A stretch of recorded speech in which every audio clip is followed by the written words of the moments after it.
Assalamualaikum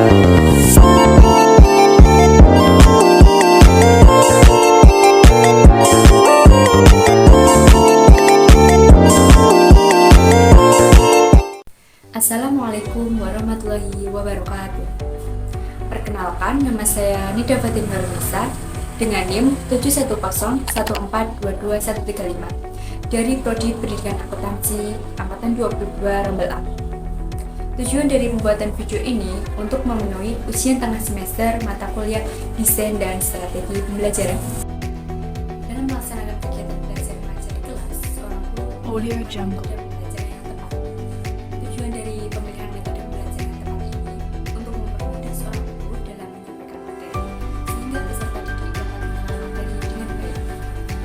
Namun, dalam pemilihan metode belajar yang tepat ini, seorang guru perlu mempertimbangkan beberapa hal, di antaranya yaitu dengan menyesuaikan materi apa yang akan diajarkan pada kelas tersebut, dan juga dengan melihat karakteristik masing-masing peserta didik di dalam kelas tersebut, sehingga pembelajaran dapat terlaksana dengan efektif.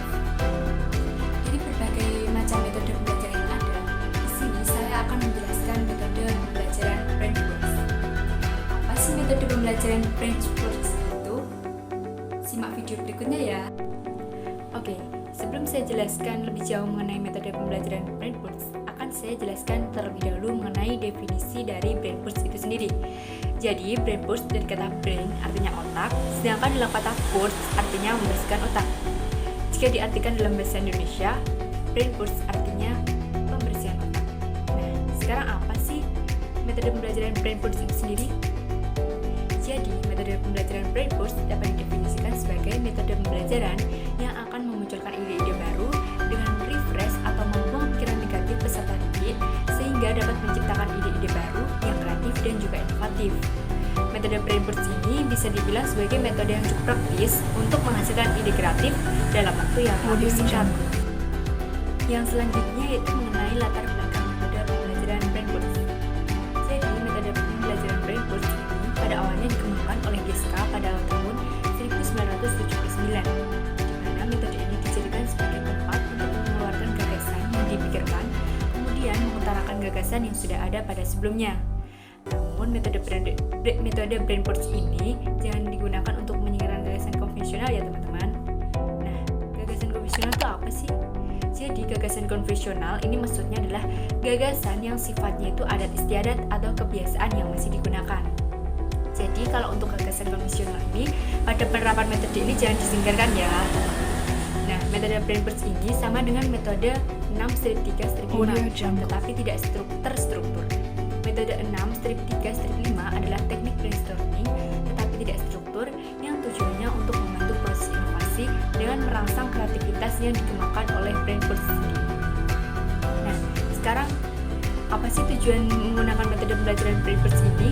Jadi, tujuan metode pembelajaran Brainworks ini yang pertama yaitu membantu peserta didik menghasilkan banyak gagasan kreatif. Maksudnya di sini yaitu setelah kita membuang pikiran-pikiran negatif, maka kita dapat memunculkan ide-ide atau gagasan yang kreatif. Terus yang kedua yaitu membantu peserta didik mengutarakan bagaimana cara kegiatan itu berlangsung untuk menghasilkan ide baru. Nah, hal ini tuh dilakukan dengan mengamati kegiatan yang dilakukan, kemudian dapat memunculkan ide kreatif dalam penerapan kegiatan tersebut. Yang selanjutnya yaitu yang ketiga, yaitu membantu peserta didik merefresh otak dengan sendirinya. Dan yang terakhir yaitu membantu peserta didik selalu mengasah dan mengembangkan ide dari otaknya. Dalam menggunakan metode ini tentunya memiliki kelebihan dan juga kekurangan. Nah, apa sih kelebihan dari menggunakan metode ini? Jadi kelebihannya yang pertama yaitu dapat meningkatkan fokus peserta didik. Karena kita sudah merefresh otak, maka kita itu bisa lebih fokus untuk mengikuti kegiatan belajar mengajar dalam kelas tersebut. Yang kedua yaitu dapat menciptakan pemecahan masalah yang efektif. Yang ketiga yaitu dapat meningkatkan kreativitas peserta didik. Dan yang keempat yaitu dapat mengurangi stres. Nah, di samping dari kelebihan menggunakan metode ini, pastinya memiliki kekurangan dalam menggunakan metode ini. Kekurangannya diantaranya yang pertama yaitu tidak sesuai untuk semua tipe pembelajar. Maksudnya di sini setiap peserta didik itu memiliki tipe belajar yang berbeda-beda, sehingga kadang ada peserta didik itu yang merasa tidak sesuai menggunakan metode ini. Yang kedua yaitu potensi penghilangan informasi yang penting. Karena dalam metode ini tuh kita menghilangkan pikiran-pikiran negatif, atau mungkin bisa dibilang kadang ada potensi untuk kehilangan informasi yang penting. Yang ketiga yaitu potensi kesulitan dalam penyesuaian. Nah, maksudnya di sini tadi seperti semua peserta didik itu pasti memiliki karakteristik tipe belajar yang berbeda-beda. Sehingga mungkin ada peserta didik yaitu yang merasa kesulitan dalam penyesuaian menggunakan metode ini. Yang terakhir yaitu potensi kesulitan dalam pengulangan materi.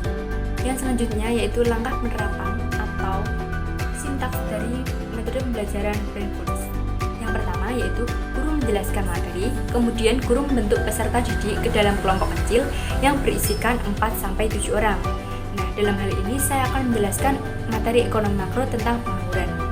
Langkah kedua yaitu guru memberikan suatu masalah, kemudian guru membagikan kertas post-it dengan 3 warna berbeda pada setiap anggota kelompok. Yang ketiga yaitu guru mempersilahkan setiap anggota kelompok untuk menuliskan gagasan atau argumen atau ide pada kertas post-it untuk menuliskan ide yang ada di dalam pikiran mereka terkait pertanyaan tersebut.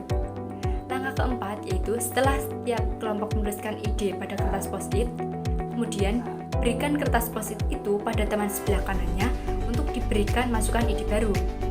Langkah kelima yaitu kembalikan kertas post-it itu pada kelompoknya, kemudian beri waktu 10-15 menit untuk menambahkan ide tersebut.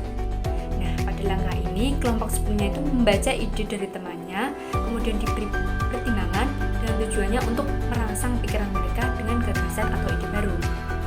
Yang keenam yaitu anggota kelompok mengurutkan atau memilah lembaran tersebut pada kategori yang serupa untuk dievaluasi dengan membuat laporan hasil diskusi. Yang terakhir atau yang ketujuh yaitu setiap kelompok mempresentasikan hasil idenya disertai tanya jawab. Tujuan dari tanya jawab ini untuk menyimpulkan gagasan atau ide mana yang paling sesuai dengan permasalahan pengangguran di Indonesia. Nah, untuk lebih jelasnya, kalian bisa lihat ilustrasi pembelajaran di video berikutnya. Assalamualaikum warahmatullahi wabarakatuh. Selamat pagi anak-anak. Gimana nih kabarnya hari ini? Alhamdulillah, semoga kita selalu sehat dan dalam lindungan Allah ya. Oke, pada hari ini Ibu ingin jelasin materi ekonomi makro, yaitu bab tentang pengangguran. Nah, di sini anak-anak ada yang tahu nggak sih apa itu pengangguran itu? Ingin berpendapatku, jadi pengangguran adalah orang yang tidak bekerja. Benar sekali jawabannya dari teman kalian Anissa. Jadi, menurut Kamus Besar Bahasa Indonesia, pengangguran adalah keadaan menganggur atau tidak melakukan apa-apa atau tidak bekerja. Pengangguran ini dikaitkan dengan terbatasnya lapangan pekerjaan dan mutu pendidikan. Dikutip dari buku sosiologi, pengangguran didefinisikan sebagai suatu keadaan saat seseorang yang tergolong dalam kategori angkatan kerja tetapi tidak memiliki pekerjaan dan secara aktif sedang mencari pekerjaan tetapi belum memperolehnya. Atau dengan kata lain, pengangguran merujuk pada orang yang tidak bekerja sama sekali. Oke, sekarang Ibu mau memberi permasalahan pengangguran yang ada di Indonesia.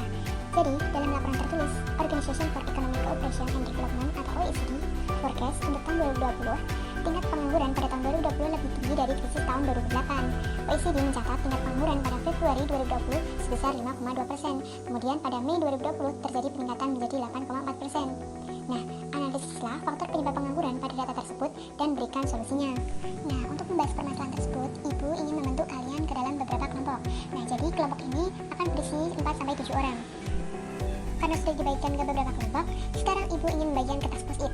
Jadi kertas post-it ini digunakan untuk mencatat hasil analisis kalian. Oke, sekarang kalian bisa menuliskan gagasan atau argumen atau ide pada kertas post-it tersebut.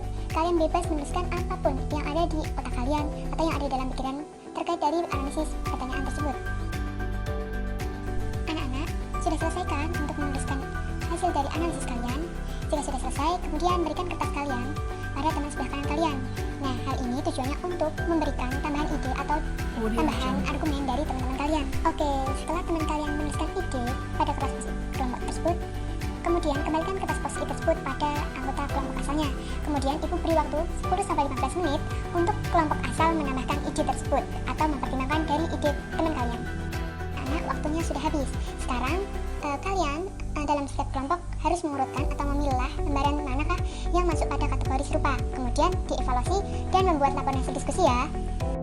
Nah, selanjutnya kalian setiap kelompok harus mempresentasikan hasil laporan diskusi tersebut, kemudian dilanjut dengan tanya jawab. Nah, tanya jawab ini bisa digunakan untuk menyimpulkan gagasan atau ide mana yang paling sesuai dengan permasalahan pengangguran tersebut.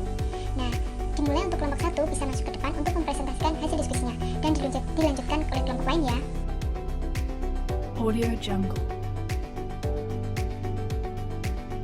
Oke anak-anak, karena setiap kelompok sudah maju untuk mempresentasikan laporan hasil diskusinya, pembelajaran pada pagi hari ini kita cukupkan. Saya tutup pembelajaran pada pagi hari ini dengan bacaan hamdalah bersama-sama. Alhamdulillahirrabbilalamin. Cukup sekian dari Ibu. Jika ada kesalahan tutur kata, Ibu mohon maaf yang sebesar-besarnya. Saya tutup. Wassalamualaikum warahmatullahi wabarakatuh.